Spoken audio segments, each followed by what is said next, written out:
What's going on, guys? My name is Jaayshot. Today, we're back on COD Vanguard, and I'm going to be revealing my settings. Now, this is something that I've worked on, and this is probably the top-notch settings that you guys need to use in COD Vanguard. So, if you guys want to see some more COD Vanguard on the channel, then make sure you guys give this video a thumbs up, subscribe to my YouTube channel if you guys are brand new. Other than that, guys, it's been Jaayshot. Please enjoy my best settings in COD Vanguard. Alright guys, so we're on our multiplayer screen right now, and we're going to be going into settings. And before I continue, if you guys are a keyboard and mouse player, I really apologize, but this video is not for you.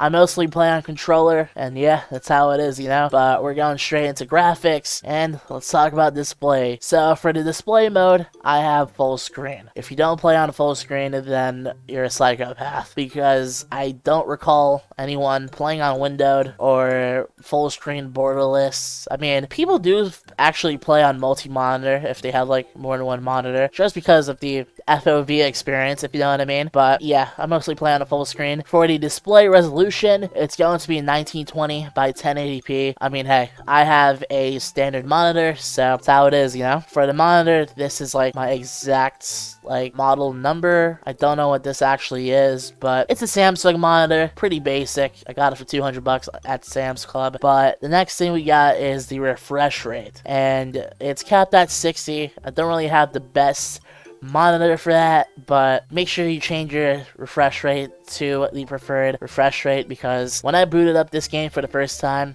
it was at 50, but hey, I got my thing set to 60, and we're chilling like a villain. But the next thing we got is VSync. Now, this is really important because you don't want this on.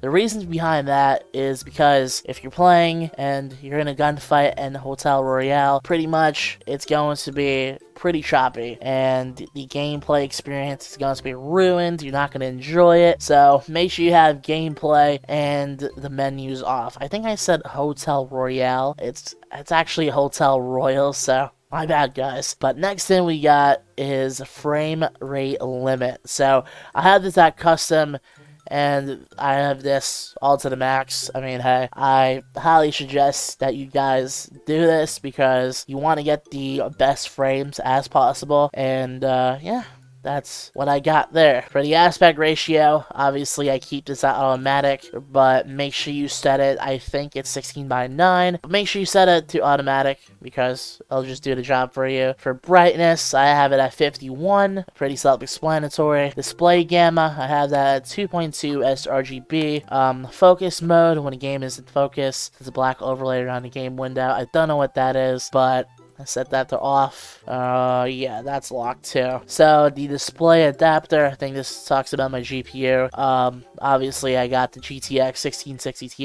The next thing we got is catch sun shadows and catch spot shadows. Keep them on off. They are very unnecessary, and these could actually affect your frames. The spot catch size, keep that at low. I mean, if you want, you can set it very low as well. The spot shadow quality, I kept that at high. Particle lighting, kept that at medium. I mean, hey, in like a dark like area like this, you want to see the particles because you want that inner bitter of the freaking you want that bitterness of the light like just coming through, which is why I put it at medium. Ambient occlusion adds soft shadows intersecting with each other to create depth. Ambient occlusion, I don't really care about this one, so I kept that at off. Next thing we got is screen space reflection. Set the quality of reflections of in-game graphics when looking at a certain angle on reflective surfaces. I kept that at off, don't really care about that. Okay, so this is actually the fun stuff, boys. So the next thing that we got is post-processing effects. Fidelity Super Resolution 1.0, we keep that at off. And for the second one, you want to actually change this, guys. So you keep this at on, and then make sure you set this to 1. This is really important, guys. I really suggest you guys change this setting. Trust me, your gameplay is gonna look 10 times better. Anti-aliasing, if I butchered that. Anti-aliasing, I don't even know if I actually said that right, but it's Filmic SMA T2X. Yeah, I set that at ultra. I think this might be like the default settings for anti-aliasing, but depth of field, kept that at off. The next thing we got is VRAM usage target under advanced. I kept that at 85%. I think that might be the default percentage, but moving on, let's apply that. And okay, let's look at color customization. I mean, I kept everything pretty basic. I actually seen Scump's video. I want to keep this at red actually.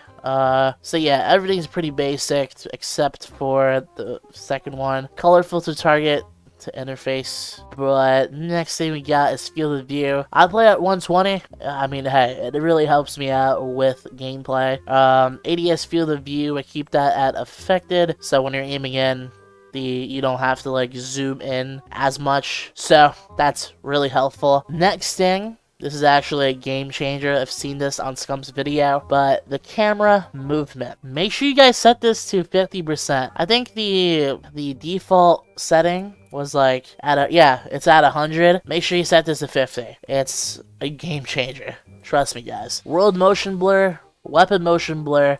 Make sure you keep this, guys, to off. And NVIDIA ref. The next thing is the NVIDIA reflex low latency. It's on, but I would select on plus boost. It's really helpful for your frames. The next thing we got is the audio. For my master volume, it's going to be at 20. For my music volume, I just keep it at 0 because I like to implement my own music into my videos. For the dialogue volume, it's going to be at 90. The sound effects volume, I have it at 60. The hit marker volume is going to be at 35. I mute the game when it's minimized.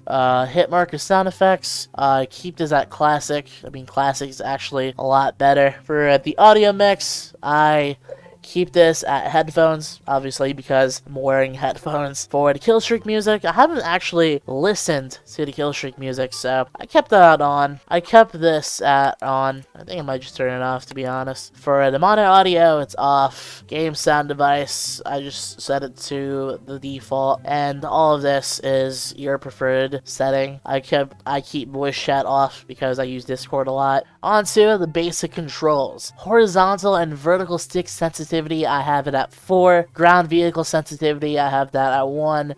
For ground, air, I have all of these at a default. Custom sensitivity, I think these are all like, the majority of this is at default. I play tactical flips. It's pretty dope, I know. For the ADS sensitivity transition timing, I have that at an instant. Stick layout, keep it at a default. Okay, so this is actually really important. So the left trigger and the right trigger dead zone, I keep it all at 0, as well as the left stick minimum input dead zone. I keep it all at 0 just because you want like the quicker like reaction on the controller. For the right stick minimum input dead zone, keep it at a 4. I don't really touch these. I feel like that's just useless, to be honest. For target aim assist, make sure you have that on. If you don't have it on, then it's really useless to play on a controller. But if we go show more, target aim assist mode, I have that to Black Ops. I don't know, I haven't really experimented with precision and focusing, or default for that matter, but I've set that to Black Ops. ADS aim assist, keep that on. Weapon mount activation, I set that to ADS/melee. Weapon mount exit, I set that's on. Weapon mount exit delay, that's obviously long. Depleted ammo weapon switch, that's on. Blind fire is on. Automatic airborne mantle, now I've seen Scump's video on this. Mine was on, but mine originally was on, but if you set it as a partial, if you like slide cancel, it's going to be better for those players. If you're a player, okay, the next thing we got is movement. Automatic airborne mantle. Make sure you set this to partial, because if you're a player that loves to slide, cancel, make sure you set it to this. It'll make slide canceling 10 times better. And if we hit show more, make sure you keep grounded mantle and automatic ground mantle off. This is really important if you're that type of player that loves to slide cancel, and that includes me. Mantle slide queuing, or mantle stance queuing, have that on. Mantle stance queuing I have that as on. Automatic sprint is off. Auto move forward off. Sprint cancel off. Sprinting door bash, keep that on. Slide behavior is tap. Slide behavior is tap. Sprint, tactical sprint behavior is toggle. Aim downside behavior is hold. And this obviously is locks.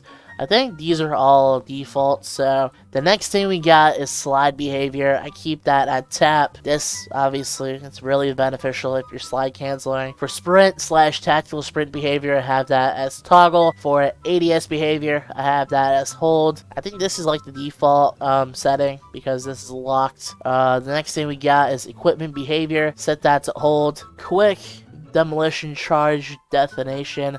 I think, yeah, actually set that to on. I want that on. Steady aim behavior, hold. Steady aim behavior, set that to hold. Automatic weapon fire behavior, set that to hold. Interaction / reload behavior, tap to reload. Scoreboard behavior, toggle. And yes, that is pretty much it for my settings. Hopefully you guys enjoyed today's video. For the people that are tuning in and are looking at how to adjust their settings for COD Vanguard, hopefully this helps in a way. These are my settings, and these could obviously be tweaked upon for your comfort. And yeah, these are my settings. These are my settings. This is how I play COD Vanguard, and I really hope you guys enjoyed today's video. If you guys want to see more COD Vanguard on the channel, then make sure you guys give this video a thumbs up. Subscribe to the YouTube channel if you guys are brand new. Other than that, guys, it's been Jaayshot, and I'm out. Peace.